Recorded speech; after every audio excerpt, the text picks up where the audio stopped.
The University of Missouri Kansas City Institute for Human Development, in partnership with the Missouri Developmental Disabilities Council, presents After Abuse, Resources to Guide Missourians with Disabilities.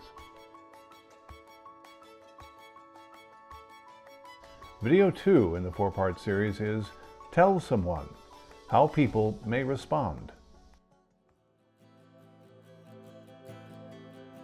There are several types of abuse: verbal abuse, physical abuse, sexual abuse, and financial abuse.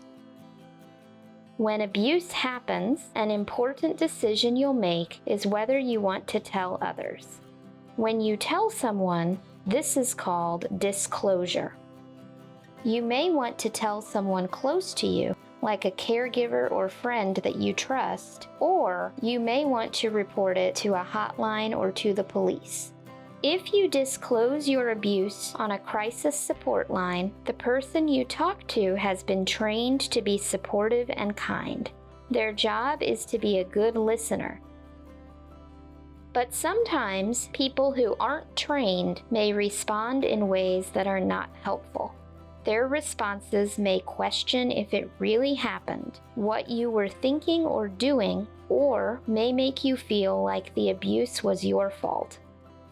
Remember, when abuse happens to you, it is not your fault. There are both helpful and not helpful responses that you might experience when you disclose abuse. First, someone may want to help, but instead could make you feel uncomfortable if they say something like, "You're lying. They would never do something like that. Why didn't you stop it from happening? What did you do to make them act that way?"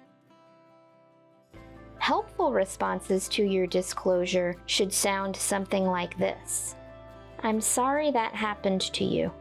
This is not your fault. I'm so glad you told me about this. How can I help you feel safer? Whatever you want to do next, I'm here for you." You have a right to be heard and believed.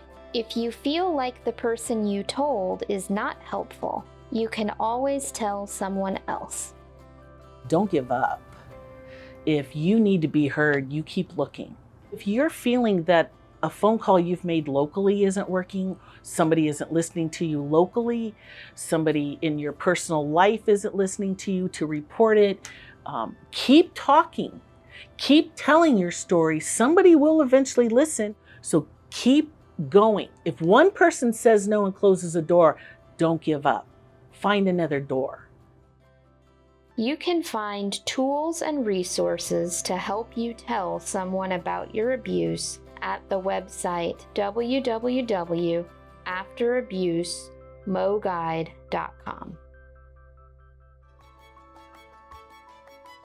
Funding for After Abuse, Resources to Guide Missourians with Disabilities is provided by the Missouri Developmental Disabilities Council. This video has been created by the University of Missouri Kansas City Institute for Human Development. The After Abuse Project is for people with disabilities and their allies, developed with the support of experts in the field of adult protective services and the disability community. For their help in making this video series possible, special thanks go to Leslie Albrecht, Caleb Brashear, Gary Jackson, Julie Salih, Sarah Spruill, Kathleen Tofall, and Christopher Robin Judson Worth. Additional tools and resources are available at afterabusemoguide.com. Copyright 2023 by the curators of the University of Missouri.